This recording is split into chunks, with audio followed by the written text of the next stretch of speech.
Filho, a gente se dedica tanto na engorda, né? Mas na hora da venda pode pôr tudo a perder se vender na hora errada ou por um valor diferente do de mercado. Ah, pai, o aplicativo Agro Brasil veio para resolver isso. Olha aqui.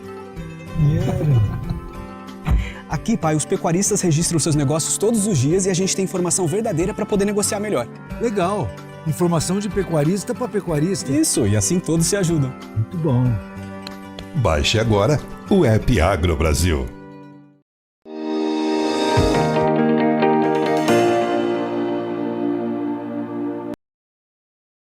Olá, boa tarde a você que está conosco pelo Notícias Agrícolas, acompanhando as informações de mercado. Nesse horário, você já sabe, a gente discute um pouquinho do que anda acontecendo com o mercado do boi. E as atenções estão focadas para sinalizações futuras e a gente já percebe aí uma mudança de cenário para o segundo semestre. Pelo menos é o que as indicações no mercado futuro estão nos trazendo de informação. Principalmente quando a gente olha aí o futuro para outubro e a gente vê lá que o preço da arroba recuou mais de R$ 15 por arroba num espaço aí de menos de 15 dias e já está se aproximando do preço físico do boi. Acende um sinal de alerta aí. Para discutir essas questões e também entender o que vem por aí em termos de precificação e quais as consequências aí para o pecuarista, nosso convidado hoje é o Gustavo Figueiredo, analista da AgroAgility. Já está aqui com a gente. Gustavo, bem-vindo. Obrigado pela participação mais uma vez conosco aqui no Notícias Agrícolas. Cenário mudou completamente, hein, Gustavo, quando a gente analisa o futuro e compara com o que está acontecendo agora no mercado físico, hein? A todos, obrigado novamente aí pelo convite. Alexandre, da nossa última conversa para cá, o futuro que indicava, né, preços e gerando taxa, né, na produção, onde você comprava um garrote agora, colocava no confinamento e iria bater ele aí em julho para frente, ele gerava um retorno bom, né? Hoje, todo esse prêmio e toda essa taxa positiva, ela acabou. Isso é o que mostra o futuro hoje, toda a curva inverteu, o que era uma tendência de alta no mês futuro, ela virou negativa. E o primeiro ponto aí que todo mundo está analisando para que isso tenha ocorrido, Alexandre, e já vislumbrando uma tendência negativa para o segundo semestre, são dois pontos. O primeiro é o dólar, né? O dólar que era negociado ali perto da casa de 5,50, 5,40, hoje negociado na casa dos 5, e como vários aí especialistas hoje aí dizem, já abaixo de 5. Só que eu não consigo também, como qualquer analista aí, uma hora o dólar vai a 7 quando está subindo, e quando está caindo vai a 4,50, né? Mas as expectativas aí em relação à economia nossa é de uma alta boa, né? É de uma retomada forte, né? Então tudo isso corrobora aí para o dólar estar nesses patamares. Então esse é o ponto que todo mundo está pegando em relação a essa batida para o segundo semestre. E o segundo ponto, Alexandre, é que nos últimos dias aí o preço da carne suína dentro da China, ele vem realizando de uma forma muito forte, tá? E a nossa exportação, ela não vem performando igual a gente performou aí o 2020 nesses últimos meses, né? A gente, maio, a gente exportou aí 6,04 toneladas dia, e maio de 2020 a gente exportou 7,75 toneladas dia. Então, de ano para ano aí, é uma queda na exportação nesses meses, né, maio. E junho agora a gente está performando aí, fazendo 6,68 toneladas dia, sendo que o ano passado, junho do ano passado, a gente exportou acima de 7 toneladas dia, né? Então, essa queda também na exportação, e com essa queda do dólar nesse exato momento, nesse atual momento, faz com que talvez a tendência lá para o segundo semestre, ela gera uma interrogação e o pessoal vem acompanhando, achando que essa exportação no segundo semestre não vai ser a mesma exportação do segundo semestre de 2020, tá? Devido a uma recomposição que eles dizem do rebanho, não é uma recomposição que eles chegaram nos patamares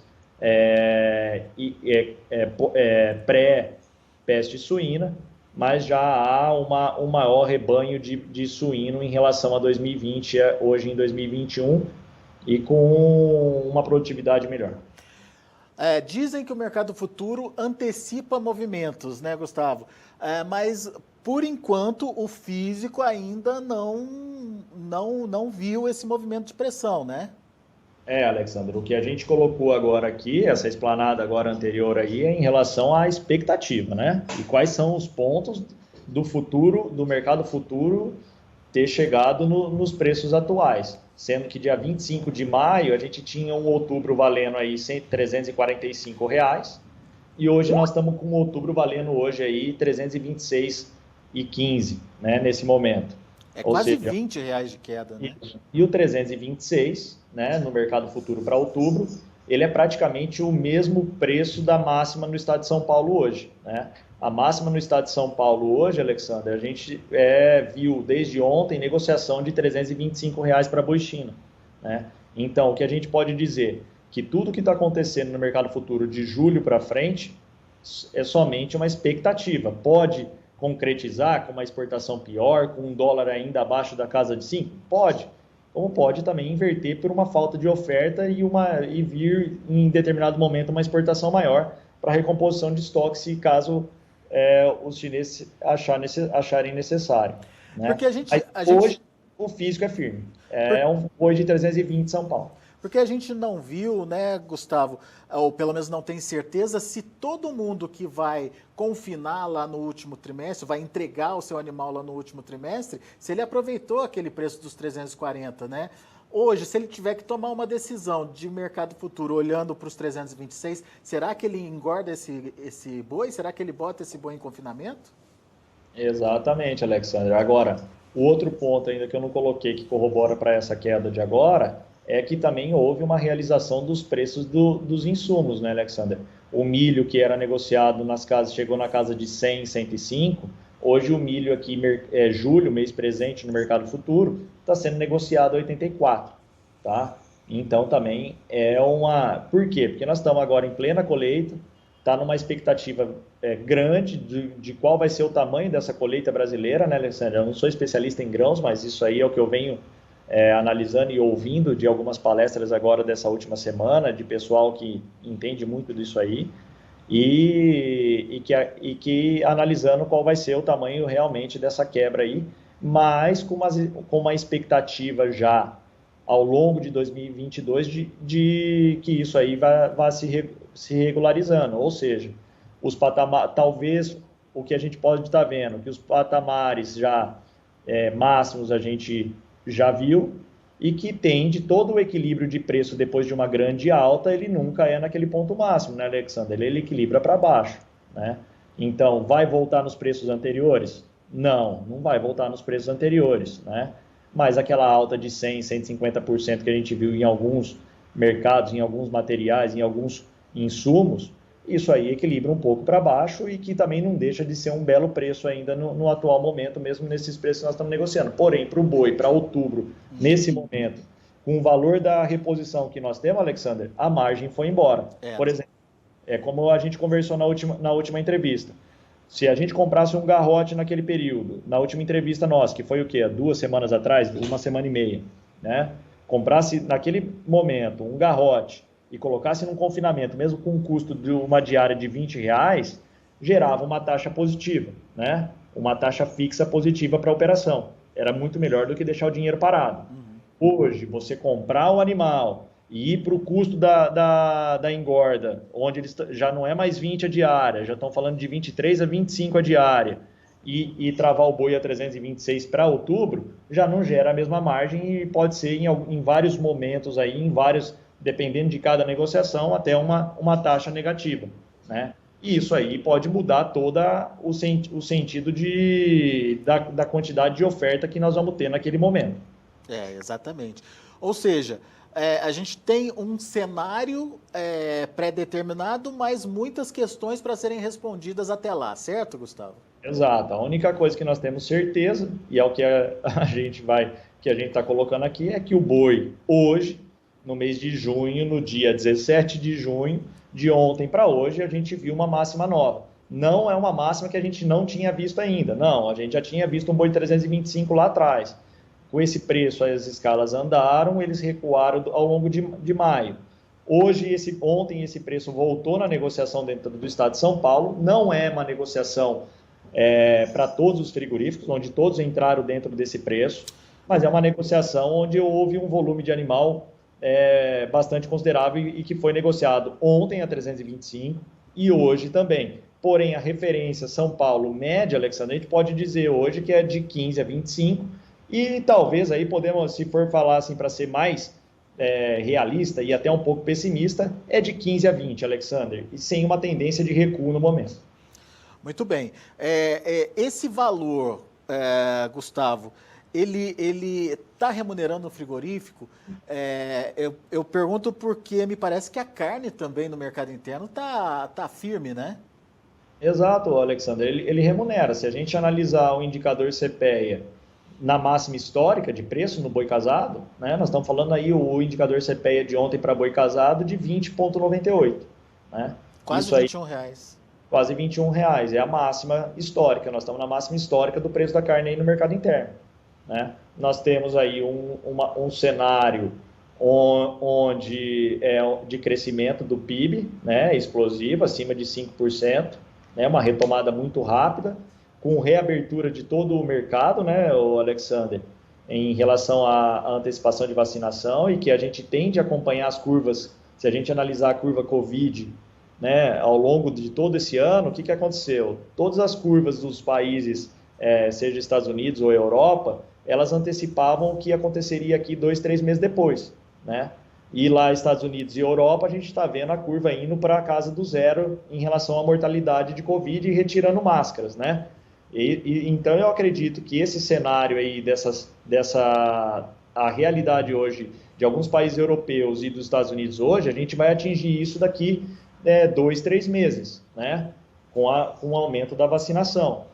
Então, a gente vai para uma retomada e abertura da economia do Brasil aí para uma vida totalmente normal, ou seja, volta às aulas também da área pública, né, onde tem uma demanda em relação à carne. Então, nós vamos ter um mercado interno um pouco mais aquecido do que a gente teve aí o primeiro semestre de 2021. Bom, dá para dizer então que apesar da gente não poder contar, ou pelo menos nesse momento, o que o mercado futuro está mostrando para a gente é que não dá para contar com as exportações fazendo os preços subirem lá na frente, dá para dizer que pelo menos a demanda interna pode ser um diferencial aí, talvez até de melhora aí da precificação, Gustavo?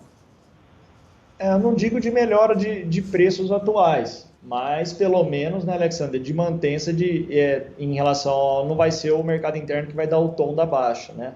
Mas, Alexander, agora nesse momento eu não mudei ainda o meu viés em relação à última entrevista nossa, onde a falta de oferta de animais terminados disponíveis em relação, analisando o Brasil, é menor do que a gente tinha em final de abril e ao longo de maio, tá?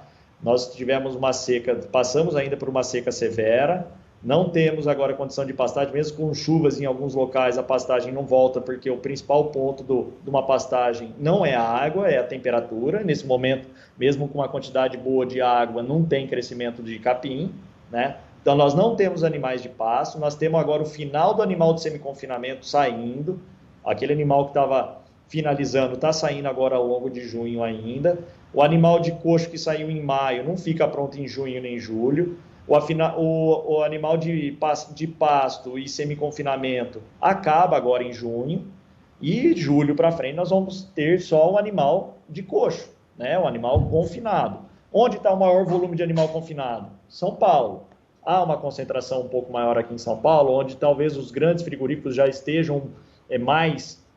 vamos falar, abastecidos, porque são os que mais fazem o animal a termo? Com certeza sim, mas vai ter quantidade de animal disponível se a gente tiver uma exportação aí demandando aí, acima de 6 toneladas dia para suprir todo mundo, onde nós vamos ter uma oferta excedente para fazer o boi cair? Não, Alexander, não vamos ter. Então eu não acredito no curto prazo de um recuo muito grande no valor da arroba. Muito bem. Bom, vamos ficar de olho nesses fatores então. Nesse momento a gente tem uma reviravolta das expectativas aí para o final do ano, mas são, por enquanto, informações que não estão fechadas, dá para a gente dizer isso.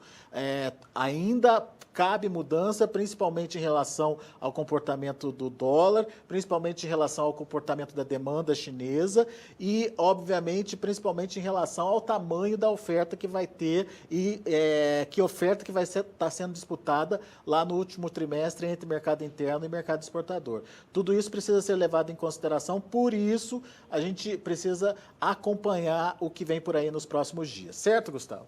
É isso aí, Alexandre. A gente tem que ficar muito atento aí à exportação para variar ela, que mexe, né? Que vai trabalhar novamente o nosso preço, e foi isso que aconteceu ao longo dessa alta toda, né, Alexandre? A exportação vindo com fome, dólar subindo, gerando margens dentro da indústria.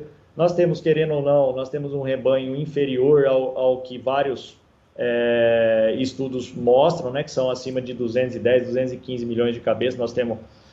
A gente vem de um abate muito grande de fêmea e a gente iniciou a retenção de fêmea somente agora, 2020 para 2021, agora que nós estamos com uma redução de abate no primeiro aí trimestre, né?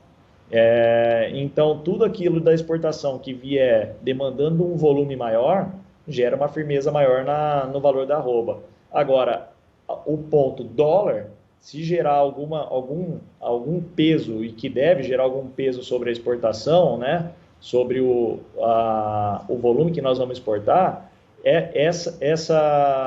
esse cenário dólar abaixo, ele tem uma influência maior nos meses longos, né, Alexandre? Nos meses lá da frente. Porque até a exportação de junho, julho, essa exportação ela vai ocorrer entre 5 e 5,50 e ela está bem definida, né? E muita gente que é exportador também, quando o dólar sobe, ele também trava mais do que a necessidade, às vezes, ou de carne já que ele já tenha vendido. Então, a margem ainda continua boa aí ao longo de junho até agosto, aí já meio que definido os preços da exportação. Agora, se esse dólar continuar afundando, vamos dizer assim, né, o real se valorizando sobre o dólar, a maior interferência que vai ter sobre o preço vai ser lá para frente, de setembro até dezembro. Principalmente no último trimestre. Exatamente. E é isso aí que a gente tem que analisar em relação à exportação e acompanhar de perto essa questão aí da necessidade chinesa, Alexander, porque se ela mantiver essa exportação de hoje aí, talvez o volume, mesmo sendo pouco, seja um volume necessário e que não gera mais aquelas expectativas de alta muito forte como a gente viu no último ano. Exatamente. Tá? Mas, por enquanto, a gente está trabalhando aí no cenário de curto prazo ainda com uma firmeza do valor da arroba. Não estamos falando de expectativa ainda de vindo para casa dos 300. Porque mesmo que não venha da exportação, pelo menos uma reação no mercado interno pode ajudar a essa manutenção de preços aí, né, Gustavo?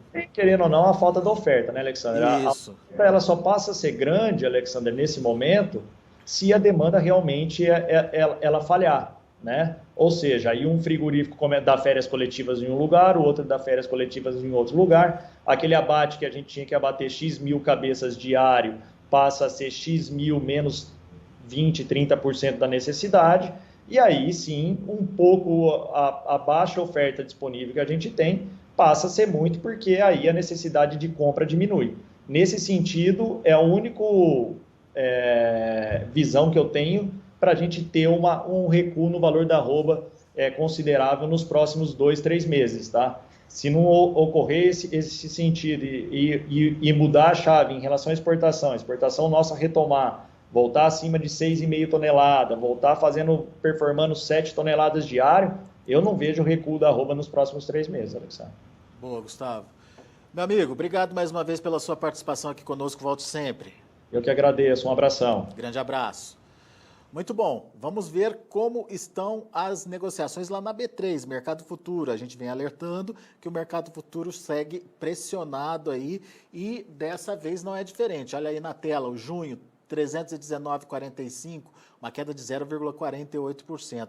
Junho, aliás, está alinhadíssimo aí com o indicador CPEA. O julho, R$ 322,50, com queda de 0,46%. Agosto, R$ 327,00 sem alteração. E olha o outubro, R$ 326,40, queda de 0,79%. Portanto, já, como disse o Gustavo na nossa conversa, muito próximo das máximas que estão sendo praticadas em São Paulo. Gustavo disse que hoje teve negócios de R$ 325,00 por arroba. Imaginando que o mercado atual está pagando R$ 325,00 e o outubro está pagando R$ 326,00, a gente tem aí uma diferença, uma margem muito pequena aí de mudança de patamar de preços. Para o boi gordo, indicador CPEA de ontem, R$ 319,65, teve alta de 0,72%. Muito bem, a gente fica por aqui. Agradeço muito a sua atenção, a sua audiência. Na sequência tem João Batista Olive com Tempo e Dinheiro. Continue com a gente.